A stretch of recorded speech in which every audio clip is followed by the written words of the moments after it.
Balik lagi di channel Krisna Adityo. Terima kasih teman-teman yang sudah mampir di channel ini. Dan teman-teman yang sudah subscribe, terima kasih banyak. Yang baru datang silahkan subscribe ya. Nah, di depan Mas Kris ini sudah ada satu digital piano yang menurut Mas Kris menyenangkan untuk kita gunakan teman-teman. Dan menarik untuk kita bahas di video kali ini. Ini adalah Roland FP30X. Kalau teman-teman mau tahu seputar tentang apa saja kelebihannya dan kekurangannya dari digital piano ini, simak terus video ini dari awal sampai habis. Dan ini adalah versi dari Mas Kris. Ya, simak terus.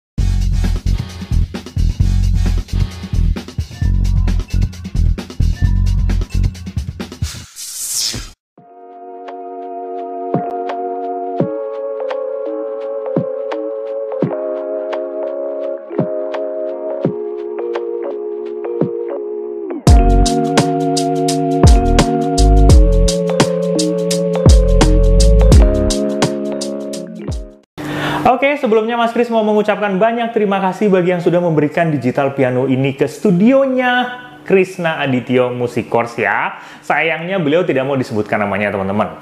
Oke, kita langsung simak aja pianonya. Kita lihat dulu dari bahan case-nya ya teman-teman.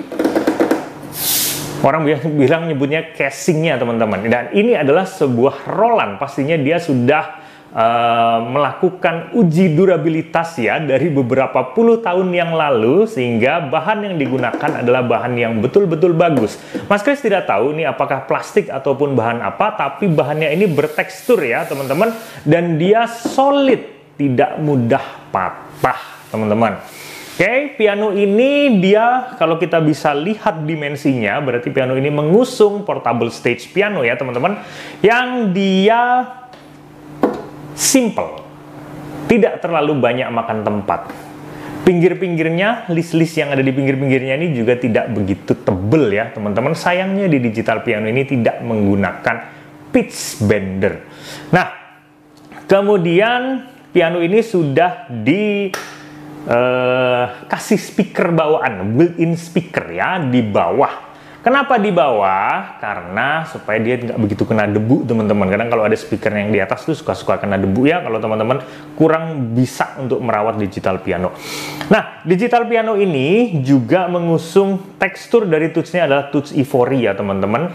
Ivory, jadi dia kalau kita pegang itu ada rasa-rasa kesetnya gitu. Berbeda dengan kompetitornya yang dia glossy. Tapi untuk dari tekstur touch ini preference ya, ada yang suka yang seperti ini, ada yang suka yang glossy teman-teman. Untuk dari pencet-pencetan touch-nya ini, ya ini khas Roland ya teman-teman, tegas banget, dan juga dia bisa, kalau bahasa sederhananya adalah mantep banget, pakem banget ininya. Nah, kurang lebih seperti itu ya. Dan ini juga dia tidak menggunakan knop-knop apapun. Dan dia menggunakan semuanya tombol ya di sini teman-teman. Dan ada beberapa juga tombol-tombol function yang disematkan di touch-touchnya ini juga. Untuk akomodasi yang bisa kita dapat adalah ini teman-teman. Di sini itu ada untuk sound out ya, mono, RL gitu. Kemudian ini juga ada untuk power adaptor. Yang bagian ini untuk menggulung kabel kalau kabelnya kepanjangan, jadi bisa ditaruh di sini. Yang di sebelahnya ini ada USB MIDI, kemudian ada USB di situ. Di sebelahnya ini juga ada pedal, dan sebelahnya pedal 2. Nah, itu cukup banyak ya untuk akomodasi di situ.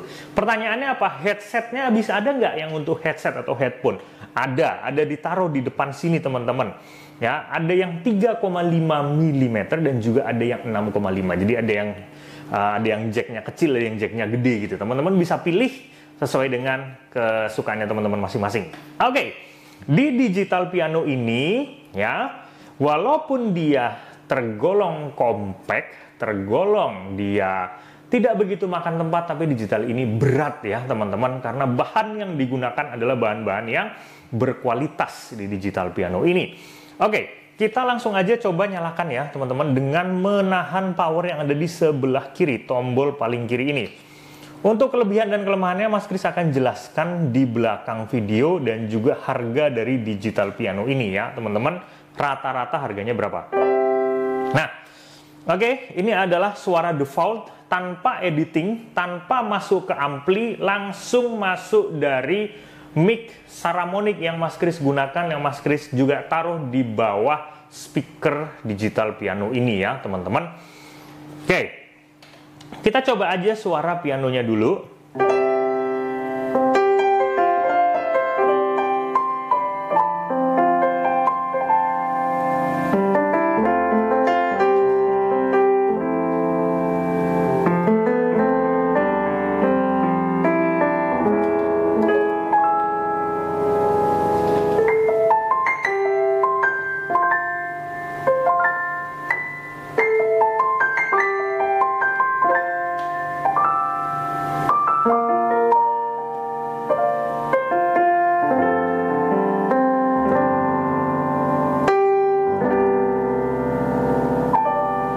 Oke, secara umum suaranya ini enak ya teman-teman, karena polifoninya banyak. Ini 256 polifoni dengan suara natural piano khas dari piano Roland ya. Kita tidak bisa mengcompare dengan digital piano yang lain karena suara ini preference ya teman-teman. Ya, ada yang suka di suara yang seperti ini, ada yang suka dari mungkin keluaran dari Yamaha, atau dari keluaran dari Kawai, atau dari Korg ya, yang harganya mirip-mirip seperti ini. Nah, untuk respon dari touch-nya ini termasuk respon yang sangat baik di kelasnya ya teman-teman. Oke.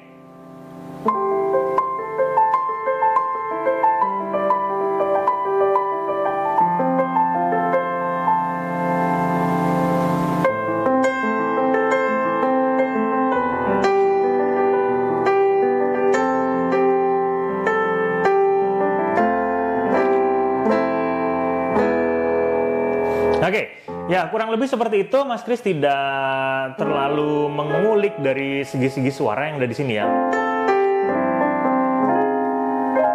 Oke, kemudian kita coba ya, di sini paling kiri adalah tombol power.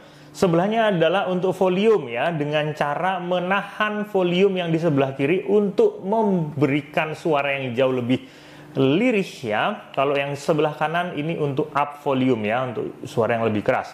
Sebelahnya ini untuk function ya, untuk menjalankan function-function yang ada di sini, seperti digital piano compact pada umumnya, yang dia fiturnya, maksud Mas Kris, tombol-tombolnya itu sedikit, tapi banyak tombol yang ada di dalam touch ini ya teman-teman. Oke, kemudian di sebelahnya ini ada untuk default pianonya, ini voice-nya ya teman-teman.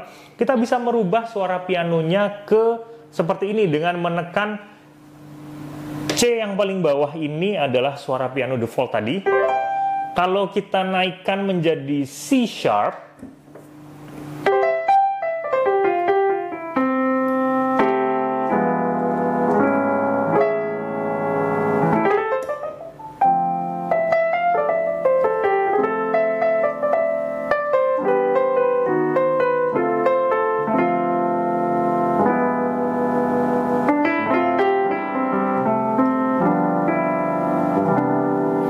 oke, seperti itu ya. Kemudian kita lagi teman-teman, untuk naikkan ke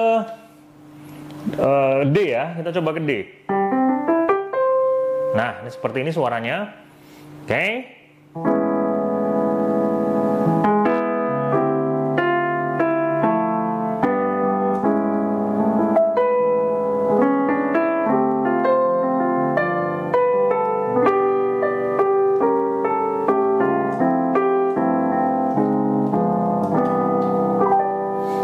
Kemudian ada beberapa suara piano yang lain, kita lanjut aja dulu ya. Kemudian di sebelahnya ada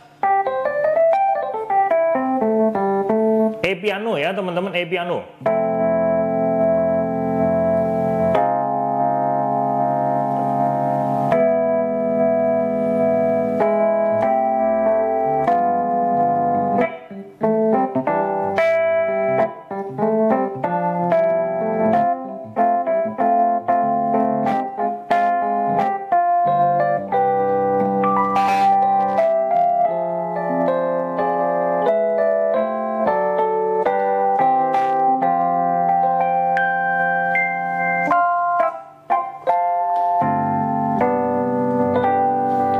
ini suara pianonya ya teman-teman. Tanpa editan ya, ini suaranya. Kemudian pianonya juga kita bisa rubah ke yang lain. Mungkin ini jadi apa nih? Nah, jadi kayak suara gitar gitu ya. Oke, ini xylophone.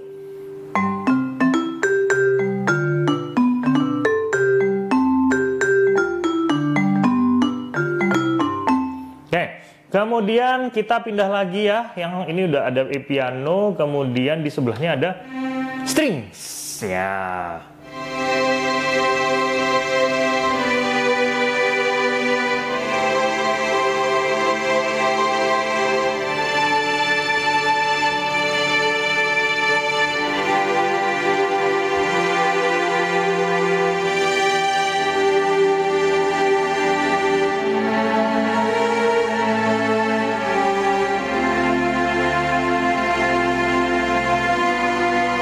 Ya, kurang lebih seperti itu. Ada suara apa lagi di sini? Apa ini?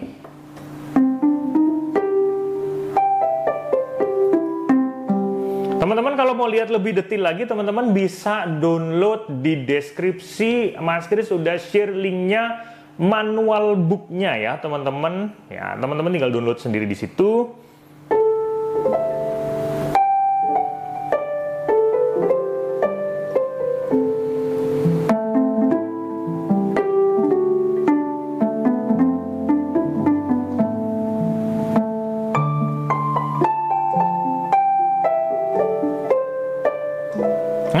Oke lah, kita kembali lagi ke piano aja. Oke.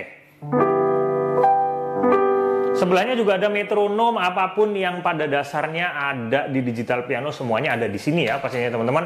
Metronom lah, transpose lah, teman-teman mau setting touchingnya ya bisa semua ya. Kalau di manual booknya ini sudah disematkan Bluetooth, tapi Mas Kris belum coba Bluetoothnya ya. Nanti di lain waktu kita akan coba untuk Bluetoothnya. Dan juga Bluetoothnya tersebut katanya bisa disambungkan ke aplikasinya Roland ya teman-teman di handphone Anda masing-masing. Nah,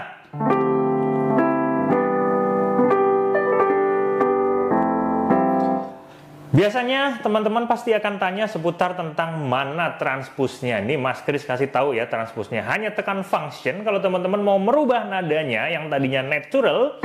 Ya, perhatikan middle C-nya yang ada di sini. Kalau teman-teman mau pindah ke E, tinggal klik function-nya dan tekan E-nya. Langsung dia pindah ke E. Oke, dia kalau mau normal lagi, ya tekan lagi C-nya. Ya, ini untuk naik. Kalau teman-teman mau turun, misalnya mau pindah ke G sharp, oke, langsung aja.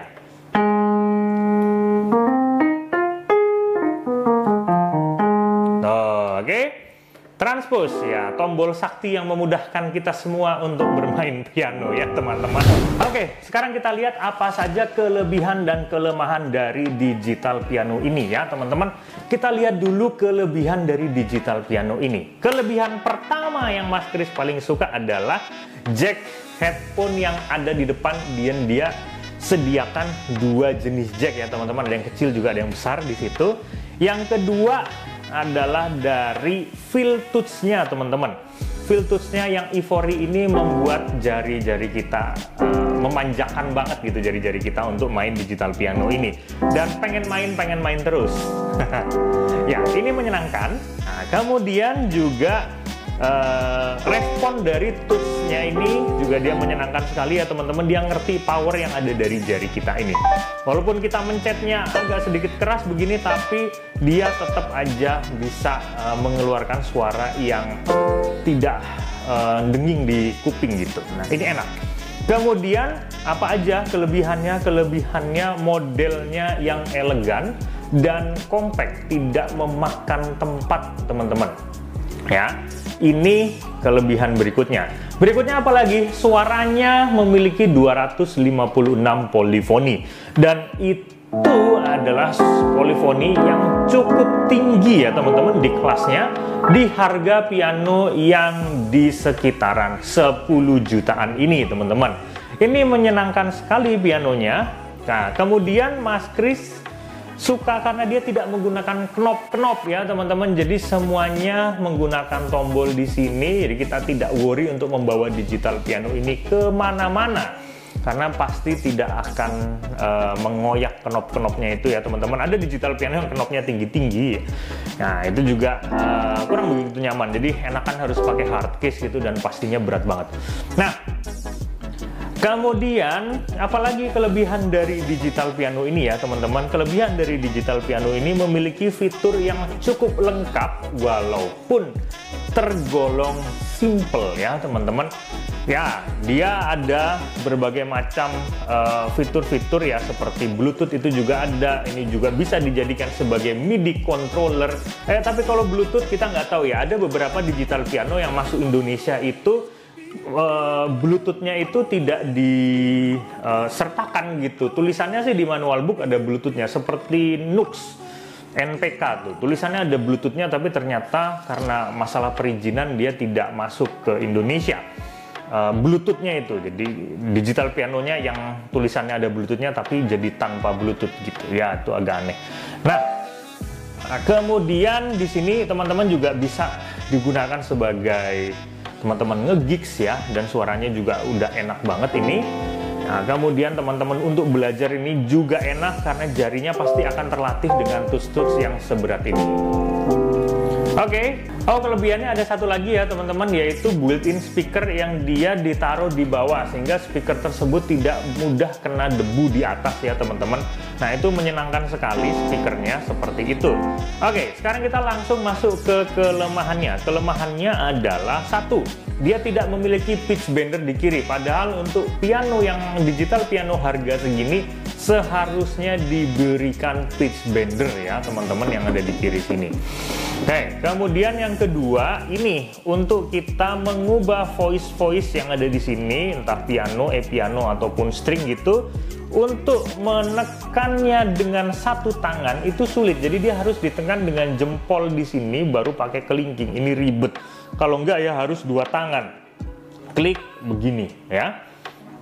Ada beberapa piano yang langsung klik tek tek tek tek tek gitu, ada. Nah, itu menyenangkan kalau itu. Nah, lainnya sih oke-oke aja.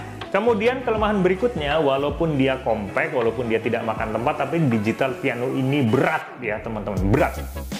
Jadi ya mesti tenaganya agak sedikit ekstra untuk membawa ini teman-teman.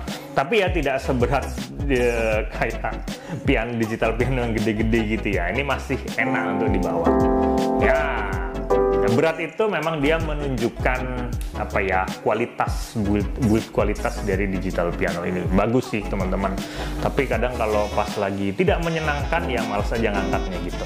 Nah, jadi asik ya digital piano ini. Kalau ada kelemahan yang teman-teman bisa rasakan lagi ya tulis di komentar ya. Kita nggak usah comparein lah dengan yang lain ya teman-teman, karena setiap brand itu memiliki karakter sendiri dan setiap orang itu memiliki gairah sendiri bagi brand tersebut ya teman-teman. Ada yang bilang oh lebih bagus kompetitornya karena suaranya lebih nyaring. Oh lebih enak ini ya gitu ya, itu udah biasa teman-teman. Tapi di sini Mas Kris tidak melakukan hal seperti itu. Oke. Kita ketemu lagi di kesempatan berikutnya ya teman-teman. Semoga bisa bermanfaat buat teman-teman semua, dan semoga video ini bisa dijadikan sebagai referensi untuk teman-teman memilih digital piano yang ideal buat teman-teman semua. Share dan like, subscribe channel ini. Kita ketemu di kesempatan berikutnya. Sehat selalu dan salam harmonis.